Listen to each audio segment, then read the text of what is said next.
Good morning, friends. Welcome back to Astrology Today. My name is Mel Rose, and I'm here to share your daily aspects.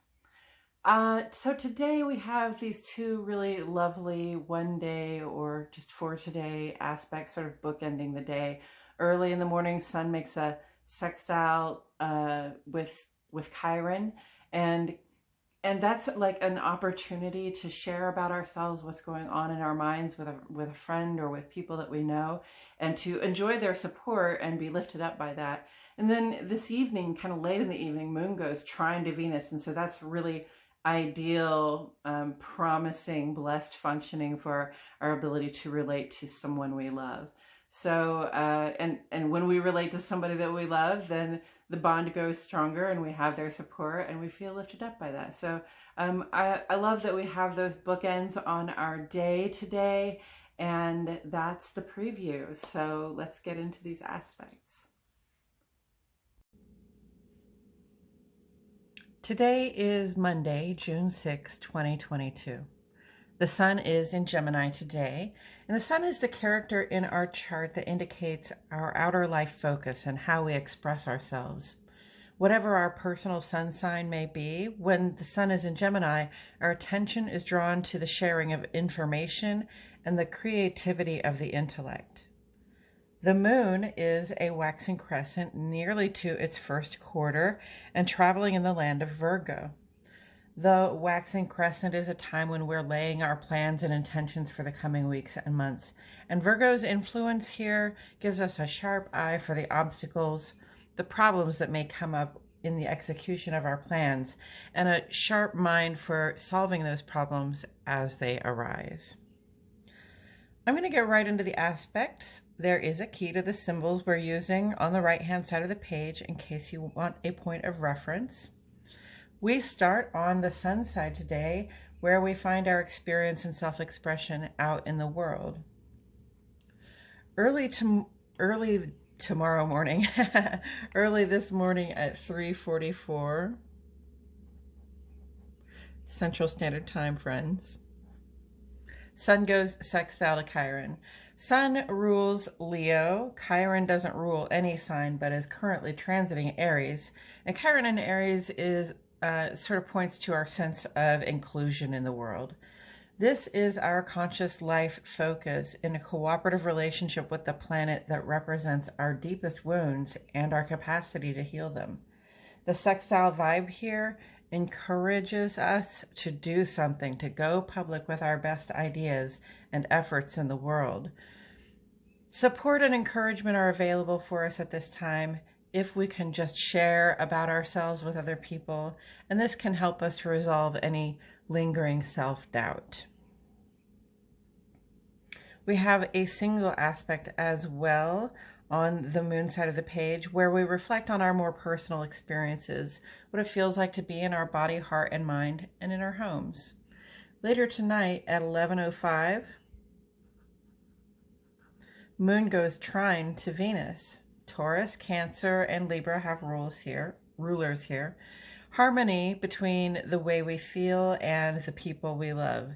This is an ideal time to spend with loved ones. We can open up and receive affection and support and find peace in our relationships. I kind of like the way that opening up and receiving support and feeling better about ourselves as a result vibe sort of opens and closes the day. And we have a lot less going on in the ongoing column now than we did last week. It's kind of a relief. Mercury is trine to Pluto through the 19th of June. And it is interesting to me that we have this opportunity for individual and collective insight into the shadow parts of ourselves, and that it has spanned most of the beginning of the summer, waiting until that specific date, June 19, to begin to dissipate. For those who don't know, June 19 is the annual celebration of a holiday called Juneteenth, attributed to the release of American people from slavery in the last of the Confederate states to concede. When President Lincoln signed the Emancipation Proclamation in January of 1863, many thousands of people were freed. But in places like Texas, where there were relatively few Union troops to enforce the law, People who were supposed to have been freed remained in slavery as long as another 3.5 years. Juneteenth has been celebrated since 1856 as a day of emancipation. 1865 as a day of emancipation, but it also stands as a reminder that those people who were the last to be freed were given that freedom begrudgingly and only under duress. I'm pointing this out now to you because it keeps coming up to me every time I write 619 on the page here. It's an important piece of our collective history to be aware of. It is also a part of our collective and individual subconscious, and therefore a worthy thing to reflect on as we have this broad moment of conscious insight.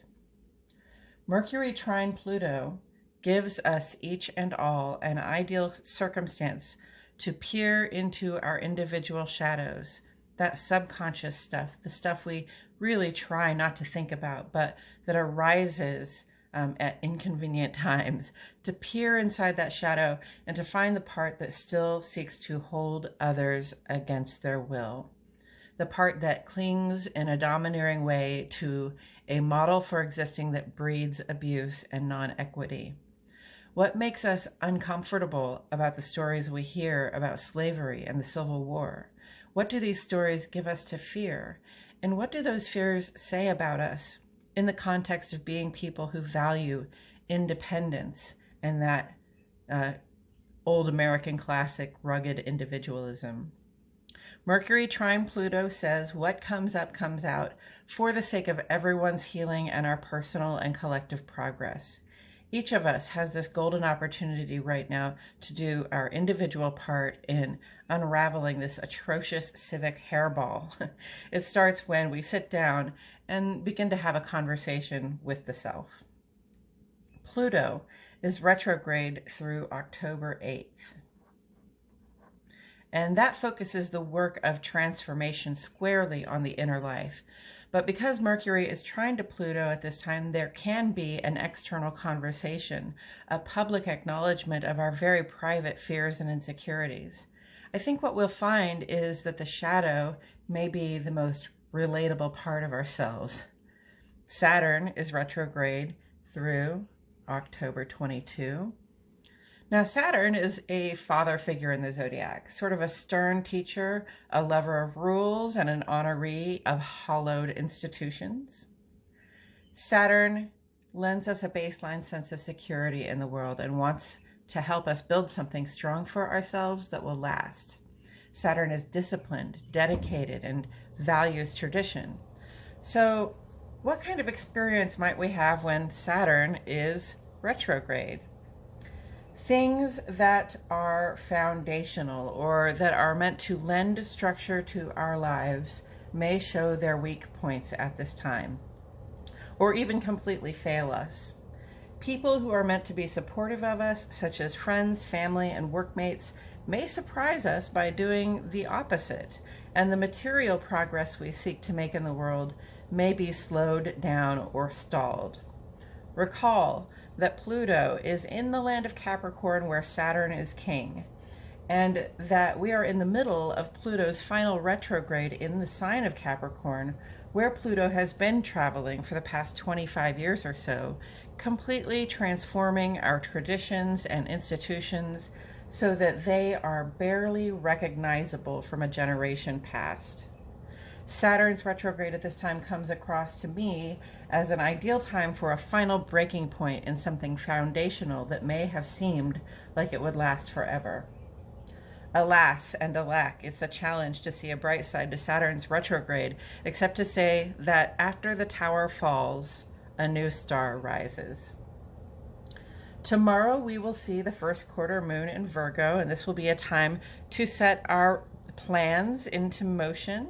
This Saturday, Venus goes conjunct to Uranus, promising some further shakeups and excitement in the romantic and financial sectors of our lives. Oh, goody.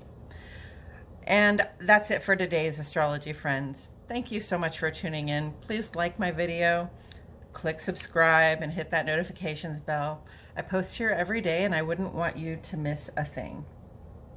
And friends, I'm truly honored and delighted when you comment to ask questions or provide encouragement.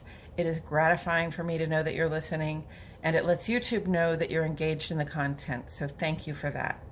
If you know anyone else for whom this guidance may resonate, please share. And if you'd like to see the tarot portion of today's aspects, I encourage you to join me on my other channel, Astrology Today and Tarot with Mel Rose. There I will discuss the card that sits on the side of the page here, and then I'll run down the day's astrology again before throwing a random card that speaks to the day's energies. Again, thank you all for joining me today. My love and appreciation goes out to you, and I will see you all back here tomorrow for more Astrology Today.